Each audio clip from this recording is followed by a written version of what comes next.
Ok, donc aujourd'hui, bienvenue pour le 19e épisode, il me semble, qui va traiter de la recette magique en streetlifting et powerlifting.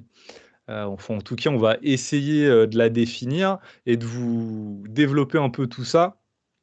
Donc, mon cher Victor, est-ce que tu pourrais introduire ce nouvel épisode et un peu développer le thème du jour? Donc, le thème de la recette magique. Alors, donc pour ce thème de la recette magique, j'aime bien le dire, ça me fait vraiment beaucoup rire. On va essayer d'opposer, on va dire, deux pensées en programmation. Donc là, ça va être un podcast qui va parler de programmation.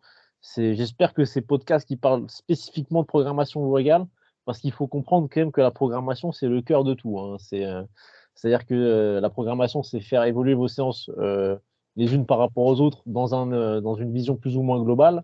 Et donc, si vous faites pas ça, vous faites rien. Ce que vous faites, ça sert à rien. Donc, c'est pour ça que c'est important d'avoir ces notions-là. Et surtout que c'est un sujet qui est tellement vaste comme l'entraînement, mais qui est quand même particulièrement vaste. Donc, où souvent, on s'y perd. On ne sait pas trop comment s'y prendre. Donc, on est content de vous aiguiller un petit peu là-dessus. Donc, pour le sujet du jour, sur l'aspect programmation, justement, je vais reprendre un petit peu ce qu'on a déjà dit auparavant, c'est-à-dire qu'on a défini les choses en expliquant que fréquemment, on va s'entraîner dans le milieu de la force avec ce qu'on appelle des blocs. Les blocs, c'est en gros des périodes d'entraînement qui vont durer, comme on vous l'avait décrit, 4 à 6 semaines, on va dire, donc le plus souvent 4 semaines. Et au sein de ces 4 semaines, on va faire augmenter l'intensité sur les différents mouvements. Et à l'issue de la 4e semaine, on va redescendre en intensité à la semaine suivante, qui sera la première semaine du bloc d'après.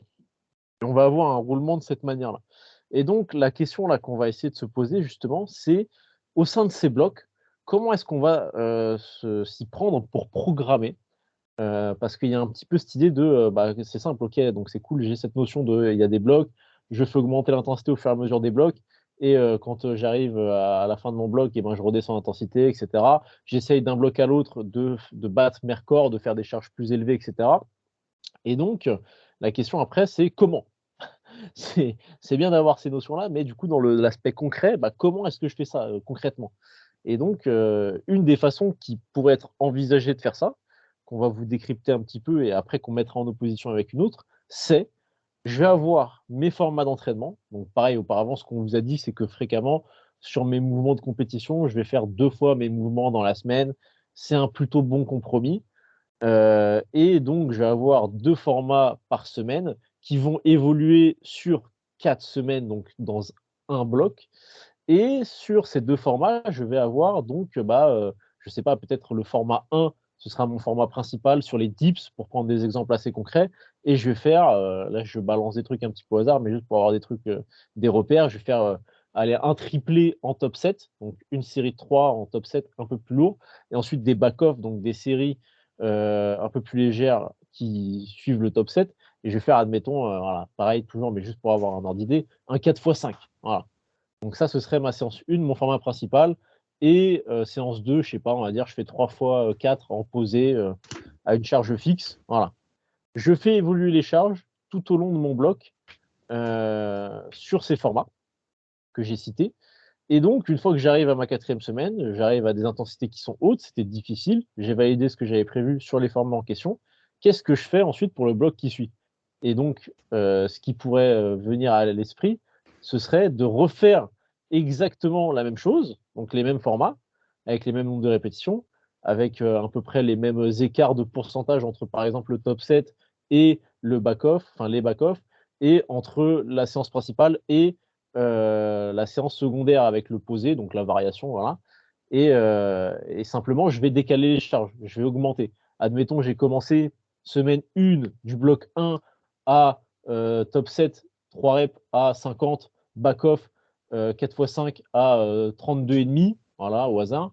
J'ai fini à 65 en triplé et à 45 en back-off. Et est-ce que le bloc suivant, à l'issue des 4 semaines, je finis par exemple à 62,5 et à 4x5 à 47,5 en back-off? Par exemple, c'est un ordre d'idée. Et donc la question, c'est est-ce que je vais chercher justement à essayer de trouver ce truc un petit peu optimale qui va me permettre d'avoir un petit peu tous les ingrédients qu'on vous a cités auparavant, c'est-à-dire la bonne intensité, le bon volume, la bonne fréquence pour pas se faire mal, mais pour en même temps répéter suffisamment de fois les mouvements par semaine et la technique, etc., est bien l'ancrer. Et en même temps que je vais quand même réussir à me stimuler suffisamment intensément pour progresser et que ça se transfère sur mon 1RM, ce que je veux, puisque c'est le but et le principe de la pratique du street lifting. Et donc, justement, voilà, c'est ça qu'on va essayer de vous décrypter avec ce bon vieux Marco. Est-ce que cette façon de réfléchir, cette façon de penser est la plus optimale? Est-ce que répéter mes formats d'un bloc à l'autre en les calquant, mais simplement en déportant un petit peu les charges, c'est ce qui est le plus optimal? Oui, non. Sinon, du coup, qu'est-ce qui peut l'être plus, admettons? Donc, Marco, qu'est-ce que tu penses, toi, justement, de cette méthode que je viens de décrire, qui est un petit peu donc simple et basique? Qu'est-ce que tu en penses? Bah, moi, je pense que cette méthode, elle va pouvoir fonctionner dans un temps donné. Ça va dépendre aussi de votre pratique. Si vous êtes débutant, le fait de reproduire quelque chose qui fonctionne, ça va fonctionner sur du moyen long terme. Même si ça peut être perfectible parce que le fait, par exemple, sur vos assistances, parce que tu as parlé des exos de compétition, Oui. mais le fait de faire, par exemple, toujours les mêmes assistances, ça peut créer des déséquilibres, à terme aussi favoriser les blessures, etc. Travailler toujours sur le même angle. Donc ça, c'est pas forcément très intéressant. Je pense que déjà, on pourrait répondre assez franchement par rapport à ça, que les exos d'assistance, vous devez quand même les changer, mais c'est pas juste les changer pour vous faire plaisir. Donc déjà d'une, on vous le redit, ce qui va aussi déterminer la pertinence de votre programmation, c'est l'adhérence au programme. Donc des assistances qui vous font quand même kiffer un minimum, même s'il y a des trucs qui sont terriblement efficaces et terriblement horribles à pratiquer. Petit coucou au Bulgarian Split Squat, par exemple. Je m'attendais à ça. Moi, ça me fait rire parce Voilà. que c'est vraiment le truc qui est vachement, justement, qui est, tu sais, dans le power et tout. Les gens, ils kiffent cette variation. Moi, j'en ai strictement jamais fait.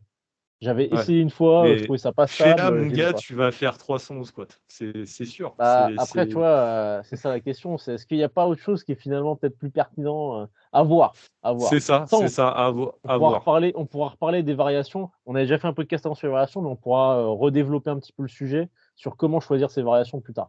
Mais on pourra en parler même là plus tard. Après, même au sein du Bulgarian Split Squat, en réalité, il y a des variations parce que vous pouvez le Oui, faire avec halter, vous pouvez le faire avec barre, vous pouvez le faire à différentes hauteurs. Pour la jambe d'appui, la jambe de devant qui est ancrée au sol à différentes longueurs par rapport au banc, éloignement, distance ouais. par rapport au banc. Enfin voilà, il y a plein de voilà pour différents focus. Donc je reviens à mon sujet initial qui est donc en fait des blocs en fait qui vont être reproductibles avec un peu la même composition au niveau des exercices, des formats d'entraînement, etc.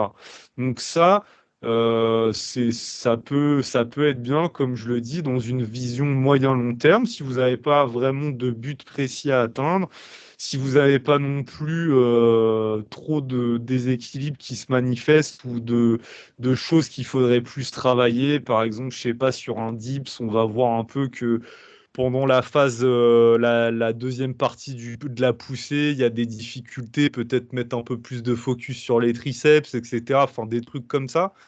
Voilà, il y aura toujours, dans tous les cas, ça n'existe pas comment dire, le programme, et c'est ça un peu aussi ce que je voulais parler de ça, faire un peu un parallèle avec le coaching, parce que bon, bah voilà, c'est notre métier. Mais quand il y a quelqu'un qui vient vers nous, et c'est valable pour tous les coachs, hein, on va s'adapter forcément à ce que vous faites déjà, à vos objectifs, à vos problèmes, contraintes. On va s'adapter à ça, on va créer quelque chose, mais ça reste quand même plus ou moins générique. On va plutôt partir au départ sur un truc qu'on sait qui va fonctionner sur la majorité des gens, et en fonction, on va le faire évoluer. Mais en aucun cas, vous balancez comme ça un programme, vous faire même un programme qui est adapté dans un premier temps, mais qui n'évolue pas, c'est une hérésie en fait, parce que il y a un moment donné, on va être confronté à des problèmes, plus ou moins, dans plus ou moins longtemps. Je sais pas ce que tu en penses, Victor, mais enfin, en tout cas, moi, c'est comme ça que je le vois. Bah, c'est marrant que tu dis ça parce que tu vois, moi justement, j'avais tellement en tête avant, il y a pas mal de temps, au moment où j'ai à peu près commencé, je pense, à coacher, cette idée de justement ceux qui font des programmes un petit peu tout faits, c'est honteux, c'est des arnaqueurs, et ceux qui font, enfin, en gros, du coup, pour pas être dans cette catégorie-là, et ben, il faut faire des trucs ultra individualisés, ultra personnalisés en fonction de tel paramètre, tel Mm. paramètre, tel paramètre, tu vois. Et moi, du coup, j'essayais de faire ça, tu vois, concrètement, de me dire, OK, la personne a telle particularité en termes d'anatomie, a tel souci de souplesse, de raideur, de ceci, de cela, de machin. Du coup, je vais l'orienter plus vers tel exercice. Et en fait, au fur et à mesure, tu vois, du temps, de l'entraînement et du coaching que j'ai prodigué, et ben, c'est exactement ça, tu vois, c'est qu'on se rend compte que concrètement, il y a des exercices qui sont au global plus intéressants que d'autres. Il y en a d'autres qui sont peu ou pas intéressants parfois pour plein de raisons. Et justement, bah, ça, notamment pour les variations, pas les variations, pardon, les assistances, on pourra en reparler dans un podcast spécifique pour ça. Mais déjà, typiquement, pour vous teaser un petit peu, eh ben, c'est vrai que si tu fais en fait du rowing buste penché pour le dos avec une barre, eh ben, il y a 1000 fois mieux comme rowing horizontal et 1000 fois plus optimal. Ça, c'est un mouvement qui crée beaucoup de contraintes, qui crée un stress important. Si tu fais déjà, par exemple, du power et que du coup, tu fais du soulevé de terre lourd, tu fais du squat lourd, tu mets une contrainte importante sur le dos, parce qu'on peut dire ce qu'on veut, ok, le dos se renforce, etc. Mais c'est toujours une question de, une fois que tu as rempli le verre au-delà de ce qu'il Mm. pouvait contenir, et ben, à partir du moment où ça déborde, et ben, ça déborde et tu as mal, tu vois. Donc, c'est que tu as mis quelque chose en trop. Donc, il y a des capacités d'adaptation, mais il y a aussi un volume total à pas dépasser. Et donc, bref, donc il y a des exercices qui vont être plus ou moins pertinents. Et une fois que, via l'expérience, et ben, en fait, on a compris quel exercice était plus ou moins pertinent et qu'on a aussi, nous, nos petits favoris, parce que bah, on a le droit d'être biaisé, on a le droit d'avoir, nous, nos préférences personnelles pour X ou Y raison. Et en vrai, c'est même bien parce que ça veut dire que c'est des exercices que nous, on a particulièrement travaillé, qu'on a particulièrement bossé. Donc, on a beaucoup aussi de tips et de retours à faire aux gens. Parce que vu qu'on a beaucoup expérimenté ces exercices, bah, on a du coup, par définition, beaucoup d'expérience dessus. Donc, on Ouais, une peut expertise, énormément, quoi. voilà, Mm. exactement, on peut énormément les guider dessus. On peut leur dire, OK, bah, tu ressens ça et tu sais que c'est problématique. Enfin, c'est pas ce que tu voudrais ressentir ou ça te pose tel souci. Et ben, moi, je l'ai vécu parce que je l'ai beaucoup fait cet exercice. Donc, je sais concrètement comment solutionner ce problème-là et je t'explique comment le faire. Et c'est ça aussi le but d'un coach. Et après, il est possible qu'il y ait des gens qui ne puissent pas pratiquer certains exercices que nous, en tant que coach, on juge comme étant les plus pertinents. Et là, auquel cas, eh ben, en effet, il va falloir trouver des variations, des trucs un peu différents, qui peut-être sur le papier seraient moins pertinents, mais si la personne ne peut pas faire le truc qu'on juge nous comme étant le plus pertinent, eh ben, dans son contexte à elle, ce sera ça qui sera le plus pertinent. Donc ça, après, c'est sur l'aspect individualisation. Mais du coup, c'est intéressant un petit peu ce que tu dis, tout ce que tu as développé. Et je vais me faire un peu l'avocat du diable, même si en vrai, je pense comme toi, mais c'est simplement pour, c'est un peu avoir le, comment dire, bah, ceux qui pourraient dire ça, moi je le dis parce que eux ils sont pas là pour le dire. Du coup, je vais faire cette personne-là. Oui, mais admettons, tu vois, je te réponds là, je fais entre guillemets, je fais le connard. Attention, je suis un connard là, t'es prêt? Donc, oui, mais admettons, si tu me dis donc il y a des angles qui sont pas faits, etc., et que du coup, il faut que j'ai un turnover dans mes assistances pour bosser ces angles que je fais pas là, bah pourquoi est-ce que tout simplement je les bosse pas et je bosse pas tous les angles possibles et imaginables au sein de mes blocs pour avoir justement cette recette magique, ce programme parfait, et que je fais pas tout ça du coup. Bah, ça serait assez simple d'y répondre et ça fait avancer le débat. C'est que bah, déjà, on ne peut pas tout faire en même temps. C'est comme tu dis, là, ton verre d'eau, si tu veux bosser tout à la fois, c'est que. Et là, j'avoue, j'aime bien taper sur ces mecs-là, là, les hybrides athlètes, les mecs qui font du cardio, etc. et qui font de la force. Enfin, il y a cardio et cardio, hein, encore Oui, une fois. qui veulent Mais performer sur tout. Voilà. voilà, le fait de combler, on va dire, un peu tous les défauts, les vides, etc., c'est aussi le meilleur moyen de jamais résoudre le problème de fond, en fait. Il faut d'abord plus focus, enfin, diriger son énergie et son focus sur des choses, les régler, une fois qu'elles sont réglées, et encore, elles sont jamais vraiment réglées à 100%. Il faudra peut-être y revenir ensuite, etc. Et après, voilà, on y va comme ça petit à petit. Mais en gros, voilà, c'est tout simplement le temps imparti qui n'est pas extensible à l'infini. Et il va bien falloir prioriser telle ou telle chose, tel focus, genre l'avant d'épaule, etc., sur les dips, l'arrière d'épaule si tu as un manque de stabilité, etc. Enfin, voilà. Mais c'est intéressant, ouais, ouais. Mais c'est clair, même nous, on aimerait tous, de toute façon, on est tous comme ça. On aimerait ne pas avoir de défauts, on aimerait toujours progresser plus vite, alors que finalement, quand tu prends du recul, un peu de hauteur, tu vois que tu progresses quand même assez bien dans la plupart du temps, si tu as un truc intelligent. Et en fait, on n'est jamais satisfait, en fait. Et on veut toujours plus. Mais je crois que ça, c'est la nature humaine, en fait. On est comme ça, hein, et Ça faut dépend faire ça avec. dépend pour certains. Il y en a qui se contentent très bien d'être des grosses merdes aussi, hein. Oui, ouais, voilà. Ouais, tu sais quoi? Je fais une petite parenthèse. Je fais une petite parenthèse, après on revient sur le sujet initial. Tu sais quoi, mon cher Victor? En fait, non, mais en Euh, fait, parce que je me faisais cette réflexion-là ce matin, je peux te dire. J'étais à la Attends, salle, pendant qu'il faisait j'avais... son cake là, Non, non, dans le petit Basic Fit. je faisais mes petits étirements en fin de séance parce que je les ai réintégrés il n'y a pas très longtemps et j'en vois des gros bénéfices. Et on pourra en parler d'ailleurs dans un podcast, ça, les étirements Ouais, après l'entraînement. Et ouais. je regardais les gens. Et en fait, il y a un mec, alors je cite pas son nom, hein, il y a un mec, en plus je m'entends bien avec lui, qui s'entraîne depuis des années. Et en fait, ce mec-là, il utilise toujours les mêmes charges. Et en fait, je me disais, mais putain, mais moi, je pourrais pas faire ce qu'il fait, en fait. Le mec, en fait, j'étais en train de me poser la question si, en gros, il avait même pas un plus gros mental que moi. Parce que pour refaire la même chose sans optique de progression, faut être quand même faut être un sacré timbré, quoi. Parce que ça rejoint un peu ce que tu disais. Comment tu peux faire une activité même, enfin quelconque, même pas sportive, et ne pas vouloir progresser, enfin, ou apprendre des choses. En fait, je pense que on est comme ça aussi. On est fait pour évoluer. On n'est pas fait pour stagner.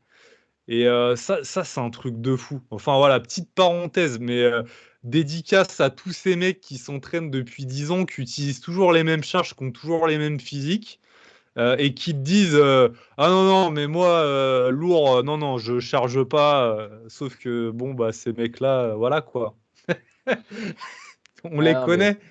moi je suis d'accord, mais après, tu sais, on en voit dans tous, hein, des mecs comme ça, enfin des mecs, des gens, des personnes comme ça. Moi, donc là, c'est le moment où officiellement le podcast est parti en couille, attention, hein. Là, moi, quand je fais de la pétanque, Ah et ben il y a, putain, ah il y a, putain. il y a des vieux, mais il y a des vieux, je les esquive, je joue même pas avec eux parce que ça fait 30 ans, 40 ans qu'ils jouent, mais quotidiennement à la pétanque. Ils jouent quotidiennement à Ah la ouais, pétanque. Ils sont explosés au sol, tu vois.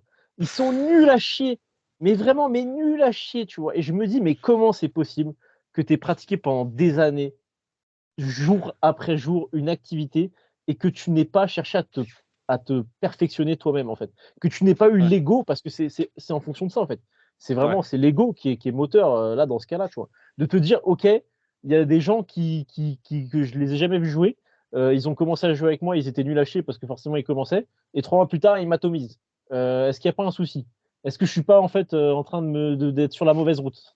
Parce qu'en après fait, dis-moi. j'ai peut-être une réflexion là-dessus, c'est que, enfin, c'est que en fait, ces mecs-là, par exemple, pour reprendre les mecs de la salle, mais les mecs de la pétanque, c'est exactement la même chose. Je pense que ce qui les font kiffer avant tout, c'est sociabiliser, c'est venir parler avec les potes et tout, machin. Ça, en fait, c'est l'ambiance. C'est un peu se retrouver dans le bar PMU du coin. Ouais, ouais, il y a peut-être un peu de Euh, ça, ouais. ouais. Ah Je non, pense c'est vrai. qu'il y a peut-être beaucoup de ce truc-là. Et nous, après, j'avoue. Nous, on se demande, mais merde, enfin, comment ils font ces mecs-là, quoi. Après, alors j'ai envie de te dire oui, mais dans le cas, quand même, parce que je suis à la fois d'accord et en même temps, je me dis en réfléchissant aux personnes en question que ils ont quand même ce truc d'être investis parfois dans les parties. se dire ah là j'ai pas envie de perdre ceci, cela, machin, etc. Et de rager parfois quand ils perdent.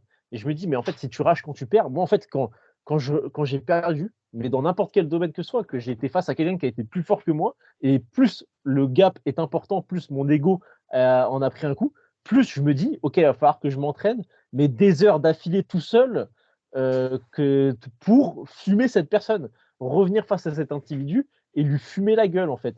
Parce que c'est insupportable d'être moins bon, d'être autant moins bon que ce que j'ai pu l'être face à cette personne.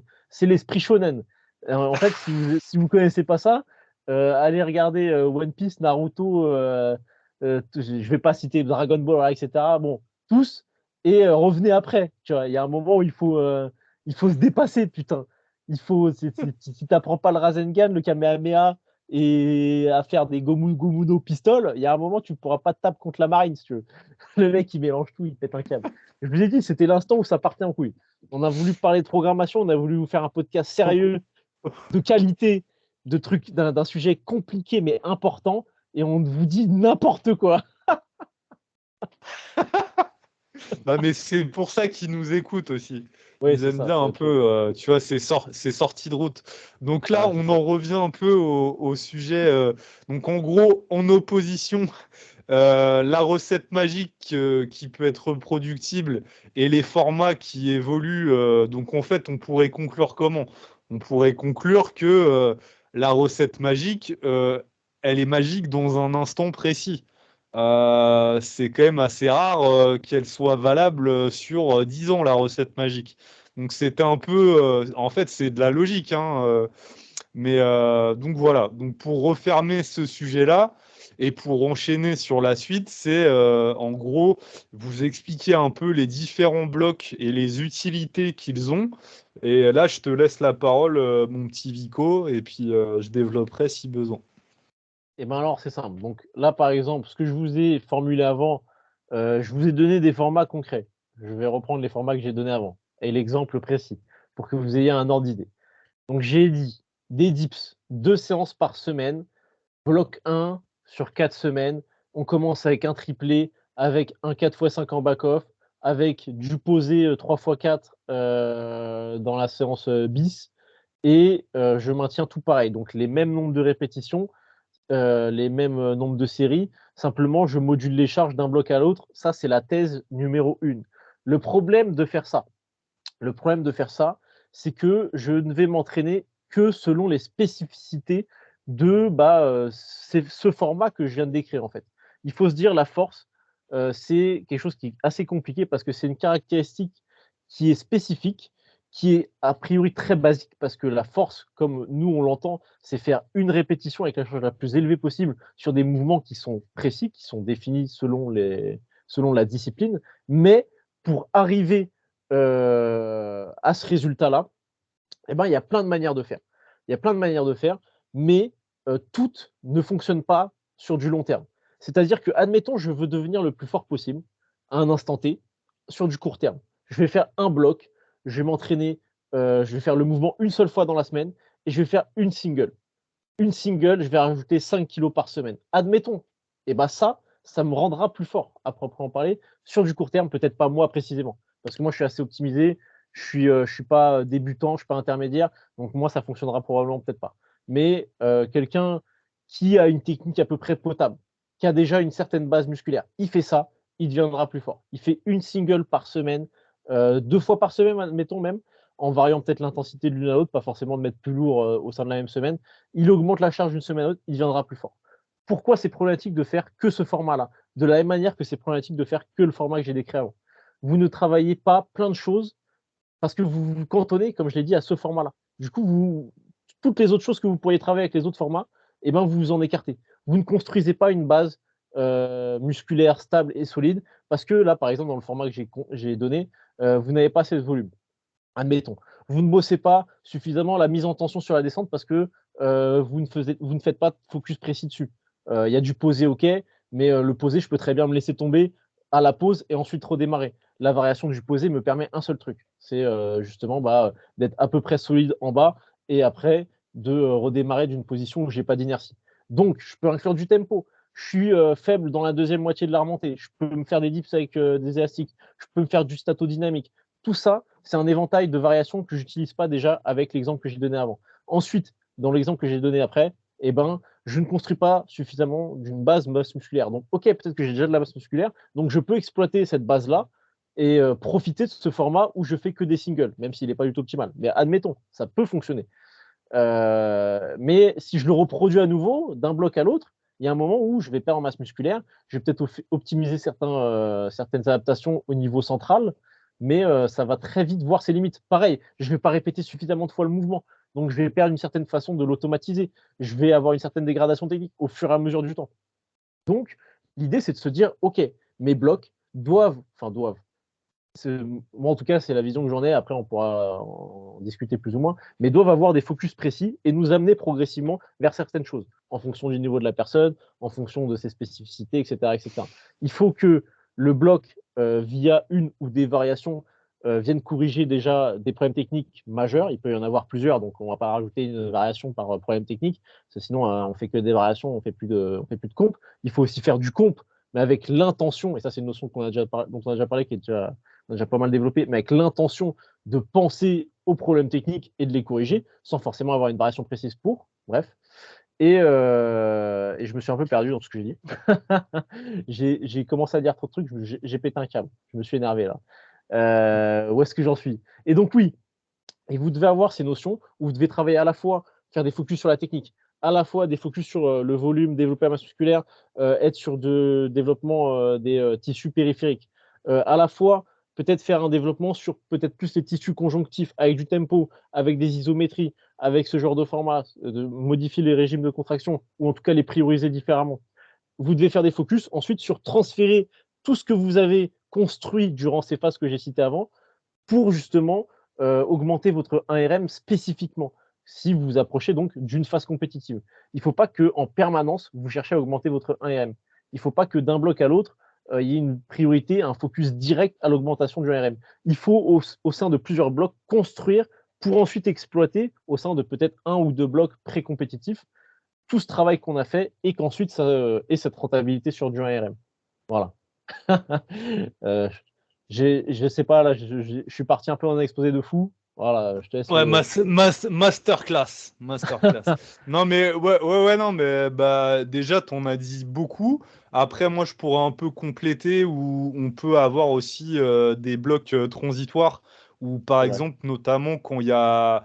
Par exemple, ça peut arriver, vous cramez nerveusement sur un bloc parce que, en gros, vous avez overshoot, vous avez fait du hors prog, par exemple. Euh, et donc, en gros, vous êtes mort. Donc là, en fait, il va falloir relancer un peu la machine. Et pour ça, des fois, il va falloir vraiment réfléchir et adapter énormément de choses par rapport à ce que vous faisiez d'habitude. Et du coup, on peut partir sur des blocs transitoires, peut-être même un peu plus courts que des blocs plus classiques. Ça peut être 2, 3 semaines notamment. Après, il y a des blocs, enfin les blocs transitoires, on pourrait les définir aussi d'une autre manière. Par exemple, admettons, vous êtes sur un bloc, vous avez fini le bloc 1. Il y a une compétition, parce que ça aussi, c'est un petit enfin c'est pas un problème, mais c'est que vu que la discipline est assez récente, au niveau de l'annonce des compétitions, des fois ça se fait un peu sur le tard et du coup, ça rentre pas forcément dans l'agencement de la programmation. Donc, par exemple, vous avez fini un bloc, euh, sauf qu'en fait, la compète, elle est dans 7 semaines. Donc là, vous n'allez pas faire un bloc de 7 semaines. Vous allez peut-être faire un tout petit bloc de 2 semaines et repartir sur un bloc de 5 semaines. Donc voilà, il y a tout ça aussi. C'est des petits détails, des petites choses, mais voilà, j'en parle aussi. Donc on a parlé des blocs de construction, des blocs de focus, des blocs préparatoires aussi à une échéance. Donc les échéances, ça peut être une compétition, ça peut être un mock meet, ça peut être aussi une envie, comment dire, un souhait de l'athlète de se tester parce qu'il en ressent le besoin. Sinon, il va péter un plomb, il va faire des hors-prog, on va devoir le gifler. Euh,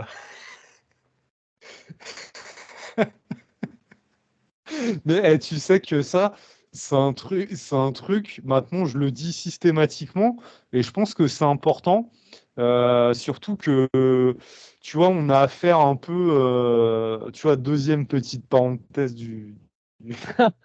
c'est les mecs qui vont faire que des parenthèses. Ça va partir en couille, ça. Non, non. Mais en fait, ce qui est bien, enfin, nous, en tant que coach, ce qu'on apprécie énormément, ils ressentent la même chose à ce niveau-là, c'est que en coaching et lifting, on a quand même affaire à des sportifs, à des gens.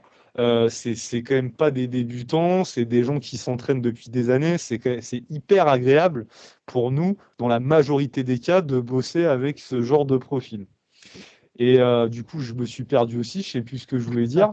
Euh, Ah, t'as pas assez développé pour que je puisse t'aiguiller. Je sais que tu me parlais t'as commencé à vouloir faire ta voilà, si, parenthèse si, quand si, si. t'as parlé du hors prog. J'ai j'ai retrouvé. Et du coup, ce que je dis aussi, moi, souvent, quand je débute une collaboration, c'est que si à un moment donné, tu ressens le besoin de faire quelque chose et tout, essaie de m'en parler pour que je planifie ça et que, en gros, je vois pas une story passer sur Instagram et je me dise ah ouais, purée, ah ouais, le bâtard. Et d'ailleurs, toi, je crois que c'est ce que tu as vécu Mais c'est cette pour ça que ça semaine. me fait rire, gros. C'est pour ça que ça me fait mourir de rire. C'est c'est depuis tout à l'heure là. Eh, je pense que t'écoutes pas, Ah, mais tiens, tiens, Grady, tiens. Grady, je vais te retrouver. Grady, t'es mort. Gare du Nord, mec. Putain, Grady, t'as fait n'importe quoi, enculé. Ah putain, non mais Grady, je te Non. kiffe. Mais pourquoi t'as fait ça, putain, je vais te saigner. Ouais, et des fois, en plus de ça, ce qui est marrant, c'est parce que ça, c'est un truc que j'ai souvent, enfin, c'est souvent arrivé. C'est en fait un moment de la prog où tout se passe bien, et en fait, ça, l'athlète, il le ressent, qu'il est sur une bonne lancée. Et en fait, il vient tout niquer à faire des hors-prog, et des fois des hors-prog violents, quoi. Et, et moi, des fois, ce que je fais, c'est que je re-regarde la prog parce qu'on suit pas mal d'élèves et tout. On n'a pas en mémoire tout ce qu'on avait planifié. Et je vais sur Sheets, je regarde et je fais oh putain, mais en fait, il a fait 20 kilos de plus que ce qui était marqué, quoi. Enfin, voilà. Donc, fin de la parenthèse. Mais ouais, ouais, c'est important que ça, vous, spontanément, même si, je sais pas, vous êtes avec un coach qui vous l'a pas mentionné, mais genre, essayez de communiquer avec lui et de lui dire un peu quand vous ressentez ce truc-là pour que ça soit fait un peu plus intelligemment et pour pas que ça ait un impact délétère après sur la suite des progrès. Donc, explique. Alors, j'avais noté aussi comment expliquer la logique d'imbrication des formats sur le moyen long terme. Mais ça, je pense que tu l'as expliqué aussi quand tu as détaillé les différents types de blocs. Et après, on avait aussi voulu parler du timing. Ça, c'est intéressant. Du timing comment dire, de programmation, d'agencement des blocs avant une compétition. Ah oui, donc de comment switcher. Bah, alors déjà, juste parce que ça me fait penser à un autre truc. Comme ça, je développe aussi un petit peu cet aspect-là. Déjà, comment dire, comment juger de à quel point il faut faire durer un bloc avec les focus que j'ai cités précédemment. Donc des focus avec, bah, par exemple, notamment l'hypertrophie. Et bah, typiquement, un focus sur l'hypertrophie, il va durer plus ou moins longtemps en fonction du niveau de la personne. Si la personne a un niveau débutant, et ben, le focus hypertrophie il va durer très longtemps. Après, la personne qui est déjà très avancée, elle aura des focus parfois quand même hypertrophie et on va dire une sorte de maintien, entre guillemets, de ces idées-là de focus, de maintenir un peu de volonté hypertrophie, mais ça restera très secondaire parce que la personne est beaucoup plus optimisée. Donc, il faut aussi avoir ces notions-là, de se dire, OK, moi, je rentre plus dans quelle case. Ok, bah si je suis débutant, peut-être plus faire un petit peu plus de volume en termes des séries peut-être un petit peu plus longues, donc des intensités moins hautes. Ça me permet aussi de répéter la technique avec bah, justement les intensités moins hautes, donc de quand même mieux l'intégrer, mine de rien. Et j'ai souvent moins de chances de faire des conneries, on va dire, en faisant ça. ça m'assure un petit peu plus on va dire, avoir un travail qui va être transférable pour plus tard, qui va pas me blesser potentiellement en cours de chemin. Et voilà. Donc ça, c'était juste une petite parenthèse que je pensais importante pour avoir toujours encore des notions assez concrètes. Et donc là, tu me disais timing par rapport à une compétition, c'est ça? Mm. Ouais. Donc timing par rapport à une compétition. Donc comme on a dit, focus entre guillemets en 1, on va chercher à avoir pas mal de volume pour créer une base, comme j'ai dit, technique et hypertrophie. Cette base-là, comme on l'a dit, donc elle va être tenue plus ou moins longtemps en fonction du niveau de la personne. Et donc, une fois qu'on a fait ce focus-là, avec des variations éventuellement qui vont être implémentées au fur et à mesure des blocs par rapport à des problèmes techniques spécifiques sur les mouvements que le coach il remarque. Ouais, il prend pas de tension dans la descente. Ouais, il a tel ou tel souci technique précis. Bon, ça va aussi passer par des intentions, par des retours au niveau de la technique. Oui, essaye de te mettre plus comme ci, essaye de te mettre plus comme ça. Peut-être des variations spécifiques qui vont permettre de régler ces problématiques-là. Et progressivement, il faudra ensuite se rediriger vers des formats de plus en plus spécifiques, donc c'est-à-dire avec des rep range plus réduits et des intensités, des pourcentages plus élevés. Donc forcément, là, il faudra à nouveau retravailler en quelque sorte la technique et retransférer en fait ces apprentissages techniques qu'on a eu sur du volume, sur du lourd. Parce qu'il faut savoir que les contraintes ne sont pas les mêmes et qu'il y a des chances que la technique se modifie en quelque sorte un petit peu d'elle-même. Euh, pour, comment dire, parfois, on va dire qu'il peut y avoir des modifications techniques qui peuvent être maintenues et qui peuvent ne pas être tant problématiques. Et dans ce cas-là, bon, bah, il faut filtrer. Et il peut y avoir, par contre, des défauts techniques qui surviennent du fait de l'augmentation de l'intensité. Et là, auquel cas, il faudra corriger.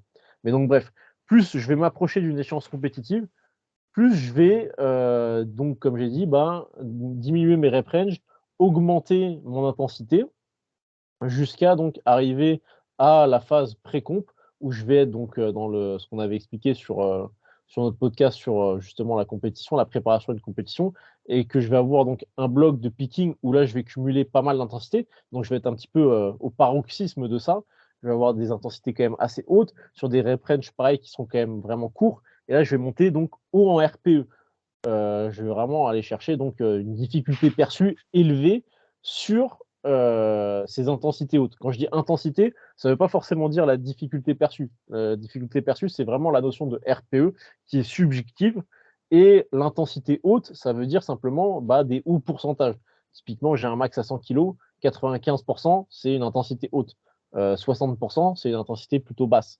Mais si je fais, je sais pas, 25 reps à 60%, ce sera dur. La difficulté perçue sera élevée. Mais l'intensité restera basse quand même, puisque la charge restera basse. Voilà, c'est juste pour faire aussi ce petit point sur, sur les aspects de langage. C'est, on va dire, des choses qui sont importantes en termes de lexique. Et donc, je vais cumuler beaucoup de volume, beaucoup d'intensité, surtout lors de mon bloc de picking, qui donc sera, on va dire, allez, ça pareil, il y a des écoles qui sont, on va dire que il y a différentes écoles. Moi, je vais avoir tendance à démarrer, comme je pense que tu l'as dit tout à l'heure, un bloc de picking peut-être 5 semaines avant. Et par contre, mon taper, donc ma baisse de l'intensité, en quelque sorte mon deload pré-comp, qui va me permettre de surcompenser, d'arriver encore plus fort en compétition, je vais avoir tendance à, on va dire, le démarrer quasiment, je pense, 2 semaines avant la compétition. Même si en fait, c'est pas vraiment 2 semaines, il y a une petite semaine C'est 10 transitoire. jours, quoi. Ouais, non, 2 vraies semaines, moi, en vrai, c'est quand même assez long, je t'avoue. Plus que ce que je préfère pour la plupart des gens. Mais c'est parce que moi, je sais que j'ai une capacité, entre guillemets, à me cramer qui est assez importante. Donc, il faut que j'arrive à bien gérer sur cet aspect de récupération. Sinon, j'arrive rincé, tu vois. Et donc, je vais avoir vraiment une semaine où je vais avoir des intensités qui sont quand même hautes, mais qui vont commencer à redescendre. Et je vais avoir un volume qui sera très, très restreint. Beaucoup, enfin, quasiment plus d'assistance, etc. Donc, des séances vraiment pas très, très longues. Et ensuite, la dernière semaine, donc le vrai taper à proprement parler, là, ça va être du vrai deload avec des charges basses, assez peu de volume, mais quand même un petit poil plus sur le comp pour avoir bien la technique, etc., automatisée, et après la compétition. Voilà, bon, j'ai essayé de décrire à petit peu près sommairement. Je te laisse compléter mon gros. Ouais. Bah, si, bah, t'en as dit déjà pas mal, moi, je trouve. Ouais, donc, ouais, non, non, je vois pas trop qu'est-ce que je pourrais rajouter. à ce niveau-là. Je pourrais plutôt parler par contre de après Ouais, compétition. Donc là, en fait, il y a plusieurs cas de figure.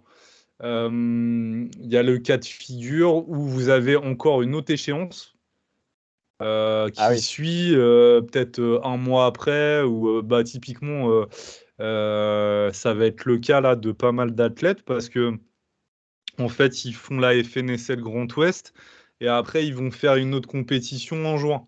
Donc là, ça va être chaud. Donc là, faut réfléchir intelligemment parce qu'il y a peu de temps entre les deux compétitions. Donc on ne peut pas non plus trop baisser les intensités, repartir, faire une base, etc. On doit un peu travailler avec la même base qu'avant la première compétition. Donc c'est différent, mais sachez enfin une chose qui est plutôt qui se retrouve, bah, je pense pour la plupart des gens, c'est qu'après une compétition, vous allez être quand même un peu rincé. Il va falloir relancer un peu la machine. Les premières semaines, ça va être un peu dur, même des fois. Je dirais que souvent les blocs post-compétition, le bloc post-compétition est pas ultra productif hein, chez la majorité des gens. Donc ça aussi, il faudra pas s'étonner si vous le vivez, en tout cas. Et donc voilà. Voilà à peu près moi ce que j'avais à dire. Je sais pas si on avait d'autres choses qu'on voulait aborder, parce que là, on a fait bien le tour déjà. bah là, alors j'ai un autre truc, mais Vas-y. qui m'est venu, mais attends, on va le dire juste après. Simplement, je voulais rebondir sur ce que tu venais de dire, parce que c'est vrai que comment dire, c'est un cas de figure auquel je pensais pas, et que je trouve qui est intéressant vite fait à développer. C'est justement, toi, gros, qu'est-ce que tu penses, enfin, de l'intérêt, justement, concrètement, de faire ça, d'enchaîner 2 compétitions à quasiment un mois d'intervalle? Qu'est-ce que ça permet? Enfin, pourquoi faire ça? Tu vois? Ah bah, je pense que je pense que si tu me connais, tu sais ce que je vais te dire. Je vais te dire que c'est pas du tout optimal. Je vais te dire aussi que dépasser un certain niveau va falloir sélectionner les compétitions que tu fais durant la saison et que contrairement, je dirais, alors je m'y connais pas du tout, mais dans le football, ils enchaînent vachement les échéances. Bah, en force, c'est un peu l'inverse. Tu vas sélectionner, toi, les compètes que tu veux faire, et en vrai, moins tu vas faire de compétitions, plus tu vas pouvoir construire. Et donc j'ai dit moins de compétition, ok, parce que je veux pas m'en mêler Oui. les pinceaux. Et plus tu fais de compétition, en réalité, tu vas progresser beaucoup moins. Et puis le risque des blessures, il va être augmenté beaucoup plus aussi. Il y a plein d'autres choses en fait.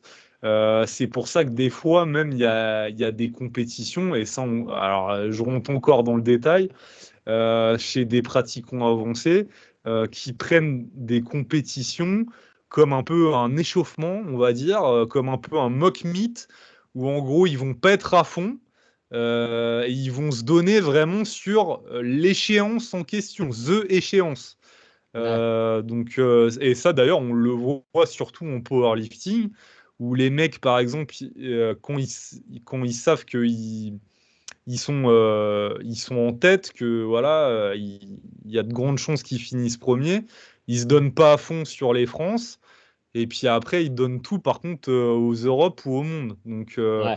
ça démontre bien encore que si tu donnes tout à chaque échéance, ça va mal se passer, quoi. Enfin, ça va mal se passer dans le sens où ce que tu vas produire ne va pas correspondre à tes attentes. Voilà, je sais pas Bah, c'est si j'ai ça. répondu à ta question, mais Ouais, voilà. si, c'est ça, bah, c'est pas mal parce que de toute façon, quand t'entraînes pour une compétition, le moment où tu fais la compétition, donc c'est le testing de tout ce que tu as produit avant et c'est vraiment la résultante de tout le travail que tu as fait avant, sur tout le schéma qu'on a expliqué.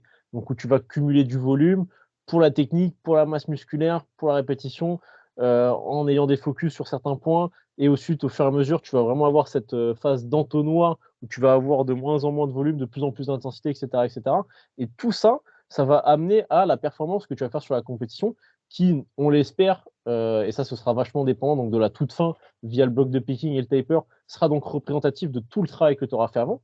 Mais le truc, c'est que si tu ne refais pas à nouveau tout ça, bon, après, ça dépend.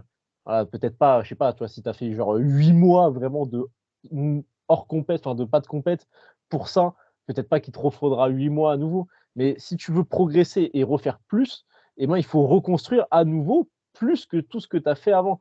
Donc, si tu refais direct après, mais en fait, tu réexploites à nouveau ce que tu as fait avant et il faut espérer du coup, que tu aies récupéré de ce que tu as fait avant.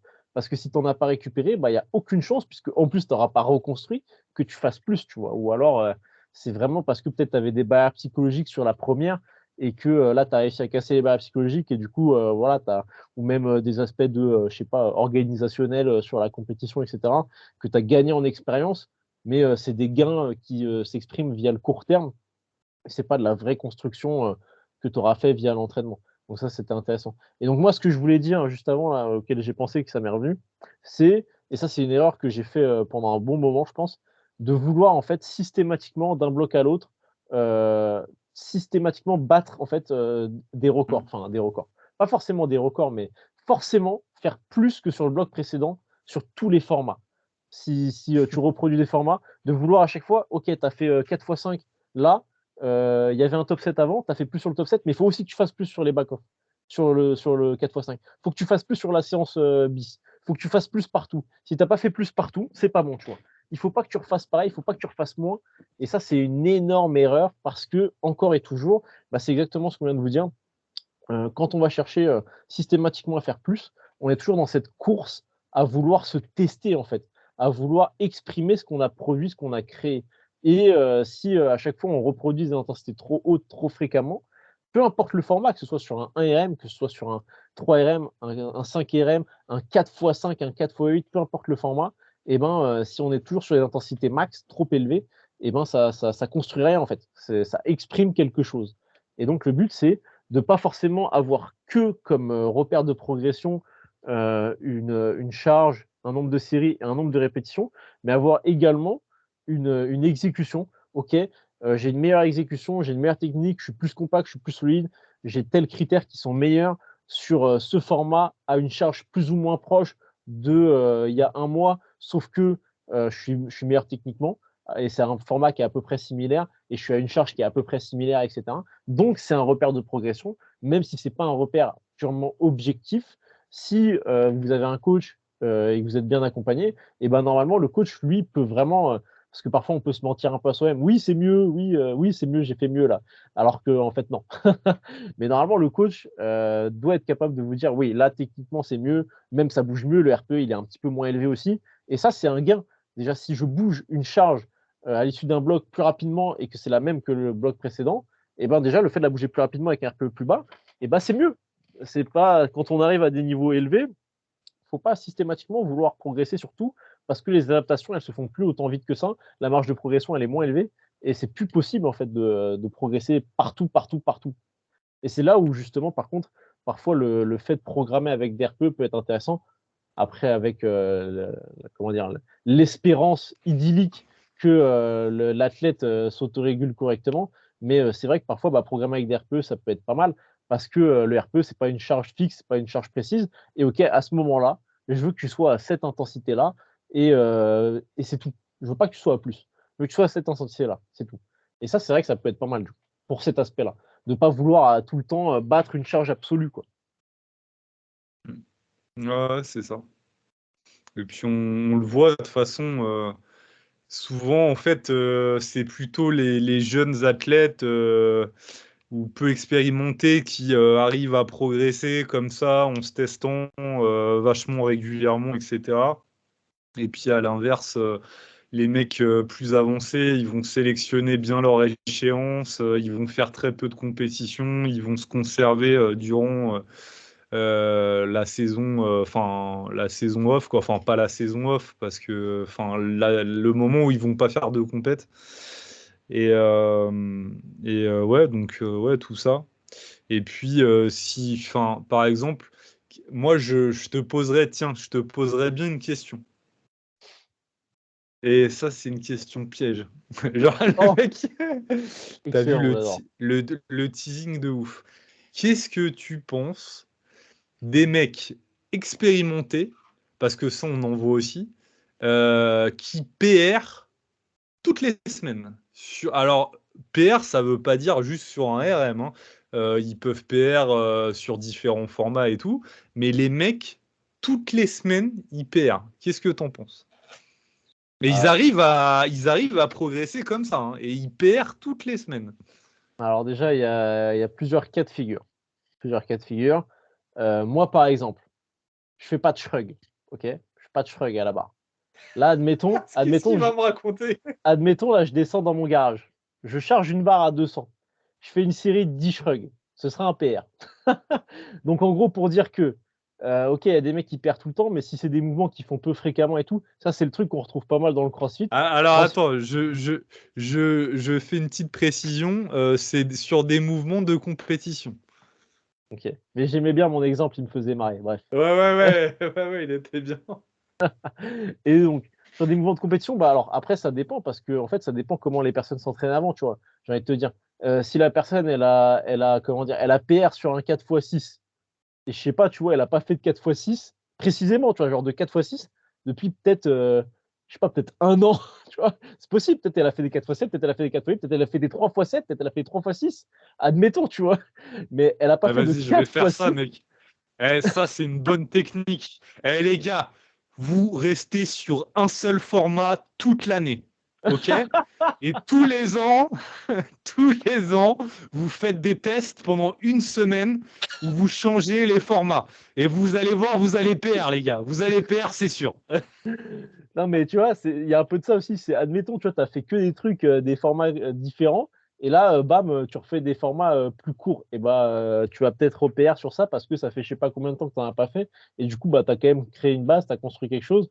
Donc, tu vois, dans ce contexte-là, pourquoi pas. Mais après, bon, pour te dire précisément, je sais pas, il faudrait que tu me dises qui sont les personnes en question. Et moi, c'est vrai que quand tu me dis ça, comme tu me le dis, moi, quand j'entends quelqu'un qui perd sur tous ces formats de semaine en semaine systématiquement, et ben, le premier truc qui me vient à l'esprit, surtout quand la personne est censée être donc expérimentée et avoir donc un niveau assez élevé, le premier truc qui me vient à l'esprit, c'est la personne prend des produits, si tu veux.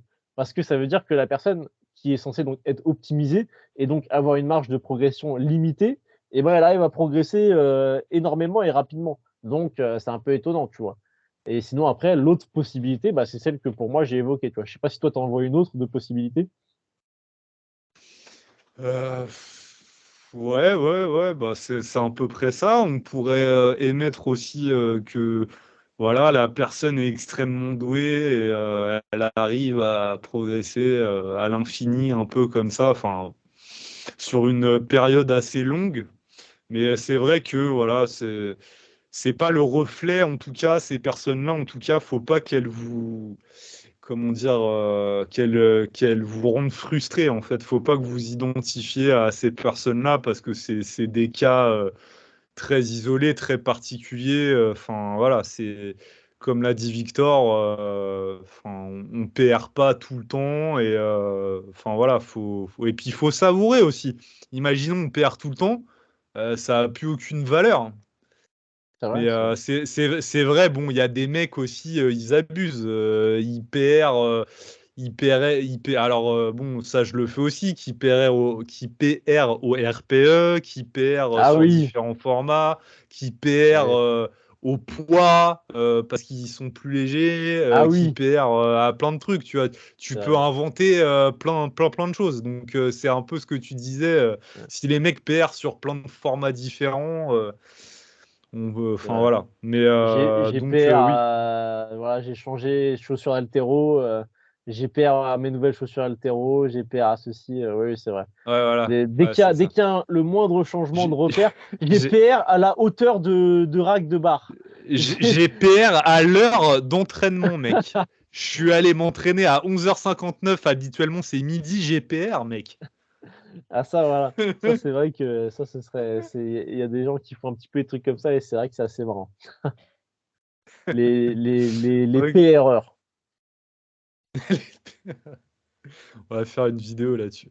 Ok, bah voilà, bah on vous a essayer de délivrer comme d'habitude pas mal de valeurs. On espère que ça vous a appris pas mal de notions, éclairé sur pas mal d'interrogations peut-être que vous avez.